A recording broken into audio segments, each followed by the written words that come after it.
Hello विद्यार्थी मित्रों, तो छेल्ला लेक्चरमां आपणे शूળત્વચી સમુદાય સુધીનું વર્ગીકરણ જોયું હતું। આજે આપણે જોવું છે સામી મેરુ। હવે સામી મેરુ એટલે કે હવે આ મેરુદંડ રિલેટેડ વાત આવશે। પહેલા તો મેરુદંડ શું છે પછી સમજાવું, પણ સામી મેરુ સમુદાયને પહેલાના સમયમાં એટલે કે પૂર્વ વર્ગીકરણમાં પહેલા વર્ગીકરણમાં સામી મેરુ સમુદાયને ઉપસમુદાય તરીકે ગણવામાં આવતો હતો મેરુદંડીનો, કે એ મેરુદંડી છે। હવે મેરુદંડ હું એ તમને કહું, શરીરની પૃષ્ઠ બાજુએ એક નળાકાર દંડ જેવી રચના, લાકડી જેવી રચના શરીરની પૃષ્ઠ બાજુએ, જેમ અત્યારે આપણે કરોડ સ્તંભ છે એની જગ્યાએ એક મેરુદંડ જોવા મળે, એને કહેવાય મેરુદંડી પ્રાણીઓ। હવે આ મેરુદંડ છે એ કાં તો જીવન દરમિયાન સમગ્ર જીવનમાં હોય, કાં તો જીવનના કોઈ પણ એક તબક્કે મેરુદંડ જોવા મળે, તો એવા તમામ પ્રાણીઓને મેરુદંડી પ્રાણીઓ તરીકે કન્સિડર કરવામાં આવેલા છે। એવા પ્રાણીઓ કે જેના જીવનકાળ દરમિયાન ગમે ત્યારે મેરુદંડ જોવા મળે તો એને મેરુદંડી પ્રાણી કહેવાય। પણ સામી મેરુમાં પહેલા એવું માનવામાં આવતું કે એના કંઠનળીમાંથી એક પ્રવર્ધ નીકળતો, જેને પહેલા મેરુદંડ તરીકે ગણવામાં આવતો। પછી સંશોધનના અંતે એવી ખબર પડી કે ના, એ મેરુદંડ નથી, એ તો પાચન માર્ગનો પ્રવર્ધ છે। એટલે સામી મેરુને મેરુદંડીમાંથી લઈને અમેરુદંડી એટલે કે શૂળત્વચી પછીનો સમુદાય સામી મેરુમાં એને મૂકવામાં આવ્યું। બરોબર છે। હવે એના વિશિષ્ટ લક્ષણોની ચર્ચા કરીએ કે પહેલા તો બધા જ દરિયાવાસી છે, બધા જ સામી મેરી પ્રાણીઓ છે એ બધા જ દરિયાઈ છે, બરોબર, જેમ શૂળત્વચીમાં છે એમ। બીજું, આનું શરીર રચના થોડીક અલગ છે શૂળત્વચી કરતા। જો આનું શરીર છે કૃમિ જેવું, વર્મ જેવું છે, જેમાં શરૂઆતના ભાગમાં સૂંઢ અથવા તો પ્રોબોસિસ જેવી રચના મળે છે, પછી ગ્રીવા અથવા તો કોલર જેવી રચના જોવા મળે છે, એટલે આને કહેવાય સૂંઢ, પછી કહેવાય ગ્રીવા અથવા તો કોલર, અને પછી આવે ટ્રંક એટલે કે ધડ જેવી રચના જોવા મળે છે। આ ટાઈપની રચના હોય, આને કહેવાય બાલાનોગ્લોસસ। આ પ્રાણીનું નામ છે બાલાનોગ્લોસસ। આ છે ધડ। તો સૂંઢ, ગ્રીવા અને ધડ એવા ત્રણ શરીરના ભાગોમાં આનું શરીર છે એ વિભાજિત થયેલું છે। ત્રણ ભાગોમાં વિભાજિત છે, ફરી વાર બોલું છું, સૂંઢ, ગ્રીવા અને ધડ, ત્રણ ભાગોમાં શરીર છે એ વિભાજિત થયેલું છે, બરોબર છે। આગળ જોઈએ કે એની શરીર રચના છે એ કૃમિ જેવી લાંબી નળાકાર છે, દરવાસી પ્રાણી છે। બીજું, દરિયાઈ અને દરવાસી એટલે કીચડવાળા વિસ્તારમાં રહેતું હોય। પછી નેક્સ્ટ, આનું જે પરિવહન તંત્ર છે એ ખુલ્લા પ્રકારનું છે, એ ખાસ નોંધવા લાયક છે, કારણ કે આની પહેલાનો જે સમુદાય હતો એમાં બંધ પ્રકારનો, એટલે શૂળત્વચીની અંદર બંધ પ્રકારનું રુધિરાભિસરણ તંત્ર છે, જ્યારે આમાં ખુલ્લા પ્રકારનું રુધિરાભિસરણ તંત્ર છે, એટલે આ વસ્તુ નોંધનીય છે। બાકીના સામાન્ય લક્ષણો તો તમને બધાને ખબર છે કે ત્રિગર્ભસ્તરીય, દેહકોષ્ઠી, દ્વિપાર્શ્વ સંરચના ધરાવતા આ એના સામાન્ય લક્ષણો છે, બરોબર। બીજું એક વિશિષ્ટ લક્ષણ, આનામાં ઉત્સર્ગ અંગ તરીકે એની સૂંઢમાં આવેલી સૂંઢ ગ્રંથિ જોવા મળે, બરોબર, જે ઉત્સર્ગ અંગ તરીકે કાર્ય કરે છે। સૂંઢ ગ્રંથિ આવેલી છે જે ઉત્સર્ગ અંગ તરીકે કાર્ય કરે છે। તો આ સમુદાય છે એ છે સમુદાય સામી મેરુ, અને આનું ઉદાહરણ બહુ ફેમસ, મેં તમને કીધું એમ, બાલાનોગ્લોસસ। બીજું, આનું ફલન છે એ બાહ્ય થાય, શુક્રકોષ અને અંડકોષનો પાણીમાં ત્યાગ થાય, ત્યાં બાહ્ય ફલન થાય શરીરની બહાર, અને આનો વિકાસ છે એ પરોક્ષ છે, ડિંભ અવસ્થા। આનું ટોર્નોરિયા ડિંભ છે જે બહુ ફેમસ છે, તો એની ડિંભ અવસ્થા જોવા મળે છે, બરોબર। તો ડિંભ અવસ્થા બાલાનોગ્લોસસમાં જોવા મળે છે, એટલે વિકાસ પરોક્ષ છે, ફલન બાહ્ય છે, એટલે કે શરીરની બહાર ફલન થતું હોવાથી એને બાહ્ય ફલન ગણવામાં આવે છે। નેક્સ્ટ, હવે આપણે જોઈએ છીએ જે બહુ મહત્વની વાત છે એ આપણે જોવાની છે આજે, એ છે સમુદાય મેરુદંડી। સમુદાય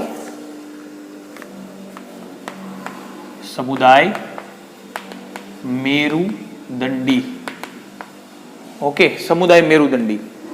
હવે સમુદાય મેરુદંડીમાં કોનો સમાવેશ કરવામાં આવે? પહેલા તો એવા પ્રાણીઓ કે જેના જીવનના કોઈ પણ તબક્કે શરીરની પૃષ્ઠ બાજુ લાકડી જેવો નળાકાર, લાંબો પણ પોલો મેરુદંડ આવેલો હોય, જીવનના કોઈ પણ તબક્કે નળાકાર, લાંબો, લાકડી જેવો પોલો મેરુદંડ જોવા મળે તો એવા પ્રાણીઓને મેરુદંડી પ્રાણીઓમાં મૂકવામાં આવે છે। બીજો મુદ્દો કે મેરુદંડી પ્રાણીઓના બીજા અમુક વિશિષ્ટ લક્ષણો જે એ છે કે એના શરીરની અંદર પૃષ્ઠ બાજુએ ચેતારજ્જુ આવેલો છે. પૃષ્ઠ બાજુએ ચેતારજ્જુ. બીજું કે ઘણા પ્રાણીઓ એવા છે કે જેમાં પૂંછડી જોવા મળે છે જીવનના કોઈ પણ તબક્કે. તો આ બધા સામાન્ય લક્ષણો છે મેરુદંડીના, કે મેરુદંડ જોવા મળે, પૃષ્ઠ ચેતારજ્જુ જોવા મળે, પાચન માર્ગ વક્ષ બાજુએ જોવા મળે, પાચન માર્ગ વક્ષ બાજુએ અને ચેતાતંત્ર પૃષ્ઠ બાજુએ જોવા મળે.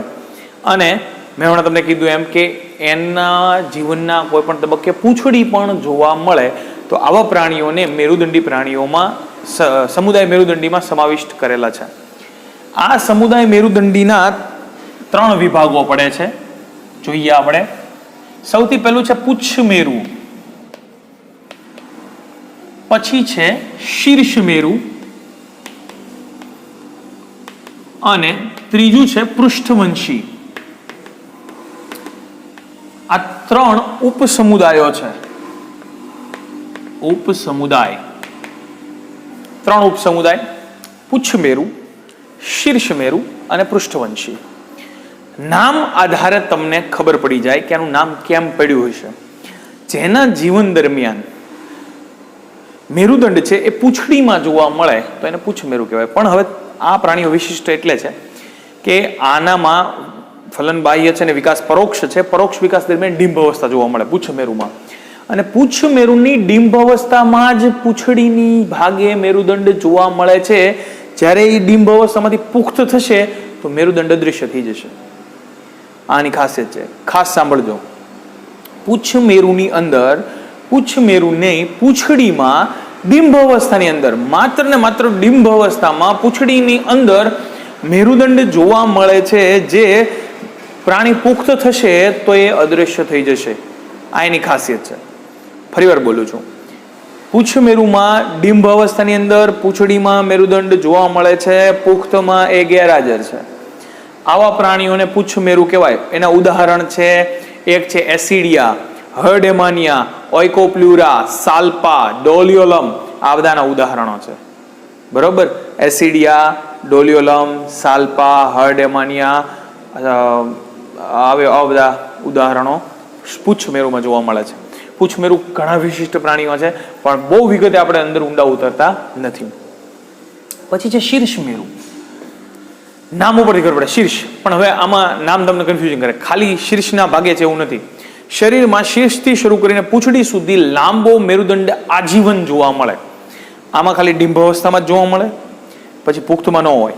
આમાં સમગ્ર જીવન દરમિયાન, સમગ્ર જીવન, ખાલી ડિંભ અવસ્થા એવું નથી, સમગ્ર જીવન દરમિયાન શીર્ષથી લઈને પૂંછડી સુધી લાંબો નળાકાર પોલો મેરુદંડ જોવા મળે છે શીર્ષ મેરુમાં. બરોબર? અને એનું ઉદાહરણ છે એમ્ફિઓક્સસ. એમ્ફિઓક્સસ. બરોબર? અથવા બ્રાન્કિયોસ્ટોમા પણ કહેવાય છે. અને બીજું એનું નામ છે એમ્ફિઓક્સસનું જ બીજું નામ છે. આના ઉદાહરણ લખવાની જરૂર નથી, હું લખતો નથી કારણ કે ઘણા બધા છે એટલે નથી લખતો. આનું એક જ ઉદાહરણ છે, ખાલી 25 જાતિઓ જ જીવે છે. બરોબર? આના ઘણા બધા ઉદાહરણો છે, ડોલિયોલમ, સાલ્પા, એસિડિયા, હર્ડેમાનિયા, એક્સેટ્રા એક્સેટ્રા. બરોબર? વગેરે વગેરે. હવે જે આપણે ફોકસ કરવું છે આ પૃષ્ઠવંશી પ્રાણીઓ. પૃષ્ઠ એટલે આ, વંશી એટલે પૃષ્ઠવંશી, એની જવાબદાર વંશમાં. પૃષ્ઠવંશી એટલે એવા પ્રાણીઓ કે જેમાં જીવનના આગળના તબક્કે એટલે વિકાસ દરમિયાન મેરુદંડ જોવા મળે, પણ પછી એનું સ્થાન, એની જગ્યાએ, મેરુદંડની જગ્યાએ કરોડ સ્તંભ આવી જાય તો કરોડ સ્તંભ જોવા મળે. કોની જગ્યાએ? મેરુદંડની જગ્યાએ. એટલે પહેલા જ્યાં મેરુદંડ હોય ત્યાં જ પછી કશેરુકા ધરાવતો કરોડ સ્તંભ આવેલો જોવા મળે તો એને પૃષ્ઠવંશી પ્રાણીઓ કહેવાય. પૃષ્ઠવંશી પ્રાણીઓમાં કરોડ સ્તંભ હાજર જોવા મળે છે. બરોબર છે? પૃષ્ઠવંશી પ્રાણીઓમાં કરોડ સ્તંભ જોવા મળે. એટલે હું એવું કહી શકું કે દરેક પૃષ્ઠવંશી પ્રાણી એ મેરુદંડી છે, કારણ કે મેરુદંડી એક જમાનામાં હતો. દરેક પૃષ્ઠવંશી પ્રાણી મેરુદંડી છે. બરોબર? પણ દરેક મેરુદંડી પૃષ્ઠવંશીમાં સમાવિષ્ટ નથી. બરોબર? પહેલાના જમાનામાં બધા એક હરખું માનતા કે મેરુદંડી પૃષ્ઠવંશી બે એક છે, પણ નહીં. મેરુદંડીની અંદર શીર્ષ મેરુ, પુચ્છ મેરુ આવે છે, પૃષ્ઠવંશી પણ આવે છે, પણ દરેક પૃષ્ઠવંશી છે એ મેરુદંડી છે, પણ દરેક મેરુદંડી એ પૃષ્ઠવંશી નથી. સમજાય છે? પૃષ્ઠવંશી એવા જ પ્રાણીઓ છે જેમાં કરોડ સ્તંભ છે. આ બંનેમાં કરોડ સ્તંભ નથી. આ બંનેને સંયુક્ત રીતે પ્રમેરુદંડી પણ કહેવાય છે, પ્રાથમિક કક્ષાના મેરુદંડી. એટલે બેને ભેગા થઈને પ્રમેરુદંડી કહેવાય. સામી મેરુ અને શીર્ષ મેરુ, શીર્ષ મેરુ અને પુચ્છ મેરુ બંનેને પ્રમેરુદંડી તરીકે ઓળખવામાં આવતા હતા. હવે આપણે પૃષ્ઠવંશીના લક્ષણોની ચર્ચા કરીએ. પૂંછડી જોવા મળે, કોમન લક્ષણ છે. પૃષ્ઠ બાજુએ કરોડ સ્તંભ જોવા મળે, સામાન્ય લક્ષણ છે. બરોબર છે, કરોડ સ્તંભ જોવા મળે છે. પછી હૃદય દ્વિખંડી, ત્રિખંડી કે ચતુષ્ખંડી હૃદય જોવા મળે છે. પ્રચલન માટે ઉપાંગો હોય છે, 2 જોડ ઉપાંગો અથવા મીન પક્ષો હોય, કારણ કે આમાં માછલીઓ આવશે તો મીન પક્ષો જોવા મળે. બરોબર છે, તો આ બધા સામાન્ય લક્ષણો છે. ઉત્સર્જન માટે કિડની એટલે કે મૂત્રપિંડ, વિશિષ્ટ વિકસિત મૂત્રપિંડ જોવા મળે છે. બરોબર, જે અત્યાર સુધી બધા સામાન્ય પ્રિમિટિવ પ્રાણીઓ હતા એમાં આટલી બધી સરસ સુવિધા નહોતી. હૃદય ને મૂત્રપિંડ આટલી સરસ વિકસિત રચનાઓ હતી નહીં, જ્યારે પૃષ્ઠવંશી પ્રાણીઓની અંદર આ તમામ વિકસિત રચનાઓ જોવા મળશે તમને હવેથી બધામાં વર્ગીકરણમાં. પૃષ્ઠવંશી પ્રાણીઓને વધુ 2 ભાગોમાં વિભાજિત કરવામાં આવે છે. વિભાગ પણ કહી શકો, જૂથ પણ કહી શકો. બરોબર, હનુવિહીન અને હનુધારી. હનુવિહીન અને હનુધારી. હનુવિહીન પ્રાણીઓ જે છે એ હનુવિહીન પ્રાણીઓ એટલે કે હનુ એટલે જડબો, જેનામાં જડબા નથી એવા પ્રાણીઓને હનુવિહીન પ્રાણીઓ કહેવાય. બરોબર, અને જેનામાં જડબાઓ હાજર છે, ઉપલું નીચલું બે, એને કહેવાય હનુધારી. બરોબર, હનુવિહીન એટલે કે જડબાવિહીન અને હનુધારી એટલે કે જડબા વાળા. બીજું, હનુવિહીન પ્રાણીઓ એક જ છે, ચુષમુખા. ચુષમુખા પ્રાણીઓ જે હનુવિહીન પ્રાણી છે. બરોબર, જેમાં જડબા નથી, જેને જડબાની જગ્યાએ ચૂષક જેવી રચના આવેલી છે, જે પરોપજીવી હોય, કોઈકની ઉપર જે ચોંટી જાય બીજી માછલીઓ સાથે અને પોષણ લે. આના વિશે વિગતે ચર્ચા આપણે નેક્સ્ટ લેક્ચરમાં કરીશું.